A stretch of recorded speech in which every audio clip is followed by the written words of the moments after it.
আজকের ভিডিওটিতে আমরা দেখতে চলেছি কিভাবে আমরা router to router internet connection দিতে পারি কোনো প্রকার কেবল ছাড়া। তো এর জন্য প্রথমে আমাদের যেই রাউটারে ইন্টারনেট কানেকশন দেব সেই রাউটারটি রিসেট করে নিতে হবে। আমি অলরেডি আমার রাউটারটি রিসেট করে নিয়েছি। এরপরে রাউটারটি আমাদের ল্যাপটপ, পিসি অথবা মোবাইল ফোনের সাথে কানেক্ট করে নিতে হবে। আপনারা চাইলে ওয়াইফাইয়ের মাধ্যমে কানেক্ট করতে পারেন অথবা ল্যান পোর্টের মাধ্যমে কেবল দিয়েও কানেক্ট করতে পারেন।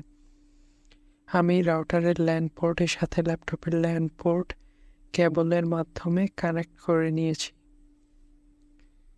এরপরে আমাদের যে কাজটি হবে সেটা হচ্ছে কিবোর্ড থেকে উইন্ডোজ অ্যান্ড আর একসাথে প্রেস করতে হবে।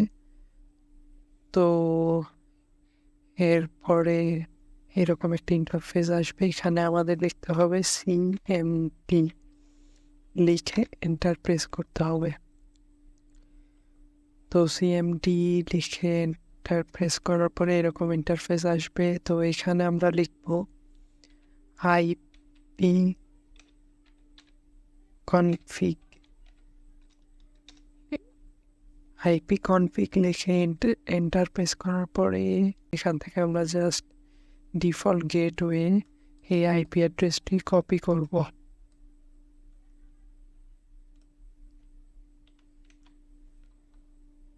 কপি করার পরে আমরা যে কোনো একটি ব্রাউজার ওপেন করব। তো সেই ব্রাউজারে যে আইপি অ্যাড্রেসটি পেস্ট করে দিতে হবে। তো এরপরে আমাদের সামনে এরকম ইন্টারফেস আসবে। এখানে জাস্ট রাউটারের অ্যাডমিন প্যানেলে প্রবেশ করার জন্য একটি পাসওয়ার্ড সেট করতে হবে। তো আমি আমার পাসওয়ার্ডটি সেট করে দিচ্ছি।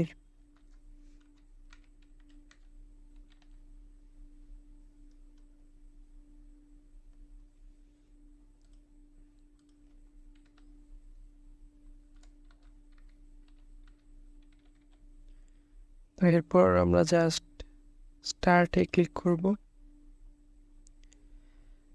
স্টার্টে ক্লিক করার পরে আমাদের সামনে এরকম একটি ইন্টারফেস আসবে। তো এখান থেকে আমরা নেটওয়ার্কে ক্লিক করব। নেটওয়ার্ক থেকে ল্যানে ক্লিক করব। ল্যানে ক্লিক করার পর আমরা যে আইপি অ্যাড্রেসটি দেখতে পাচ্ছি এই আইপি অ্যাড্রেসটি আমরা চেঞ্জ করব। চেঞ্জ করার কারণ হচ্ছে আমাদের যে প্রাইমারি রাউটার আছে সেই রাউটারের সাথে অ্যাডমিন প্যানেলে প্রবেশ করার সময় যাতে কোনো প্রকার ক্ল্যাশ না হয় সেই জন্য এই আইপি অ্যাড্রেসটি আমরা চেঞ্জ করে নেব। আমার প্রাইমারি রাউটারের আইপি অ্যাড্রেসও সেম 192.168.0.1। তো এই আইপি অ্যাড্রেসটি আমি চেঞ্জ করব। এখানে জিরোর জায়গায় জাস্ট আমি সিম্পলি 1 দিয়ে দিচ্ছি। আপনারা এই জায়গায় যে কোনো ডিজিট দিতে পারেন। তো এখন আমি সিম্পলি সেভে ক্লিক করব। ওকে। তো এখানে একটু টাইম নেবে, রাউটারটি রিবুট হবে।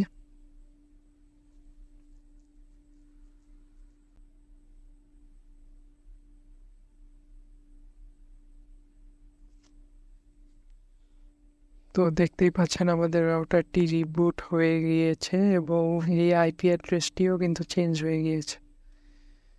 তো এখন জাস্ট এখানে যে অ্যাডমিন পাসওয়ার্ডটি সেট করেছিলাম সেই পাসওয়ার্ডটি দিয়ে আমি আবার লগ ইন করবো।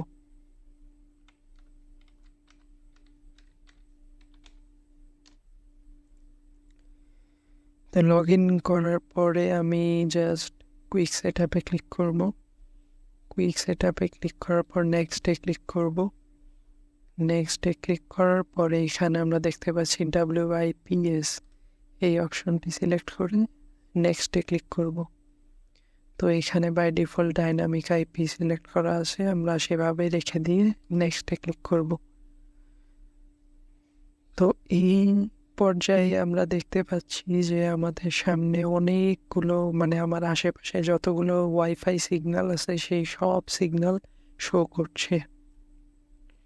তো এখান থেকে আমি যে কোনো একটি সিগন্যালে কানেক্ট করব। তো আমি এই যে তাসিন লেখা যে এই সিগন্যালটি আছে এখানে এইটাতে কানেক্ট করতে যাচ্ছি। কানেক্ট করার জন্য আমি সিমটি কানেক্টে ক্লিক করব।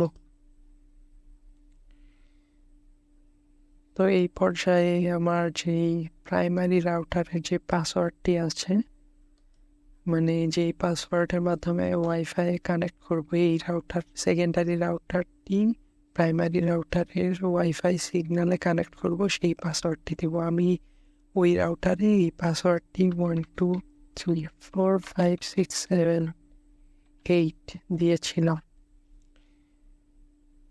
তো আমার যে সেকেন্ডারি রাউটার সেইটার ওয়াইফাইয়ের নাম চাইলে আমরা এখান থেকে চেঞ্জ করতেও পারি, নাও করতে পারি।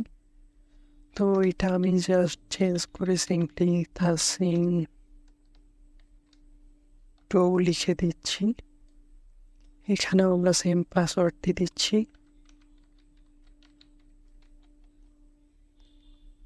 তো এখন জাস্ট নেক্সটে ক্লিক করব। নেক্সটে ক্লিক করার পরে সিম্পলি ফিনিশে ক্লিক করব। তো এই ক্ষেত্রে টাইম নেবে, রাউটারটি রিস্টার্ট নেবে। রিস্টার্ট নেওয়ার পরে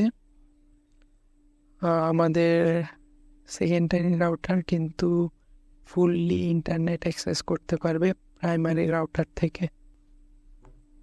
রাউটার রিস্টার্ট নেওয়া শেষ হওয়ার পরে আমি যদি পেজটি রিফ্রেশ করি, রিফ্রেশ করলে দেখতে পাবো যে আমাদের এখানে কিন্তু ইন্টারনেট শো করছে। তো ইন্টারনেট কানেকশন কিন্তু পেয়ে গিয়েছে।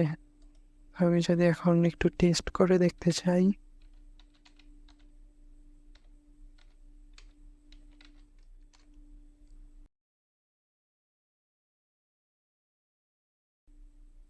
তো দেখতেই পাচ্ছেন আমাদের ইন্টারনেট কিন্তু চলছে। আর এখানে ইন্টারনেটের স্পিড কত এমবিপিএস সেটি কিন্তু শো করছে।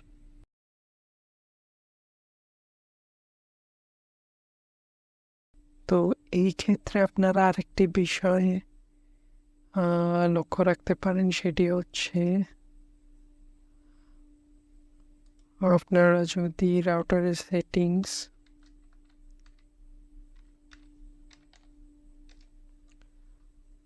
রাউটারের অ্যাডমিন প্যানেল থেকে ওয়্যারলেসে ক্লিক করার পরে ওয়্যারলেসের যে বেসিক সেটিংস আসছে এখান থেকে আপনাদের চ্যানেলটি যদি আপনি 6 সিলেক্ট করেন তাহলে স্পিডটি আরও ভালো পাওয়ার কথা। কারণ হচ্ছে আমাদের প্রাইমারি রাউটারের চ্যানেল কিন্তু বাই ডিফল্ট হচ্ছে 11 সিলেক্ট করা আছে। তো এই রাউটারের চ্যানেলও যদি 11 সিলেক্ট করা থাকে তো সেই ক্ষেত্রে দুই রাউটারের সিগন্যালের মধ্যে কিন্তু একটা কনফ্লিক্ট তৈরি হয়ে যেতে পারে। তো সেই কারণে আমি এটি ম্যানুয়ালি 6 দিয়ে সেভ করে দিচ্ছি।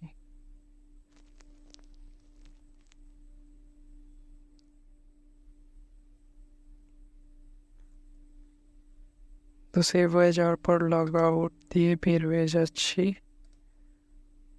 তো এখন যদি আমরা স্পিডটা আবার টেস্ট করি,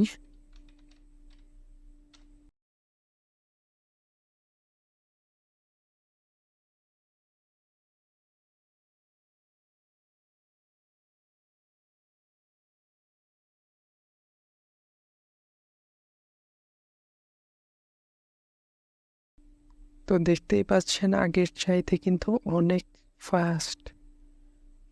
ফাস্ট স্পিড পাচ্ছে। তো মূলত এইভাবে কিন্তু আপনারা এক রাউটার থেকে অন্য রাউটারে কোনো প্রকার তার ছাড়াই বা কেবল ছাড়াই ইন্টারনেট কানেকশন দিতে পারেন। তো এই ছিল আজকের মতো। আপনাদের যদি ভিডিওটি ভালো লেগে থাকে তাহলে ভিডিওতে একটি লাইক করতে পারেন এবং এই চ্যানেলে নতুন মেম্বার হয়ে থাকলে অবশ্যই চ্যানেলটি সাবস্ক্রাইব করবেন। ধন্যবাদ।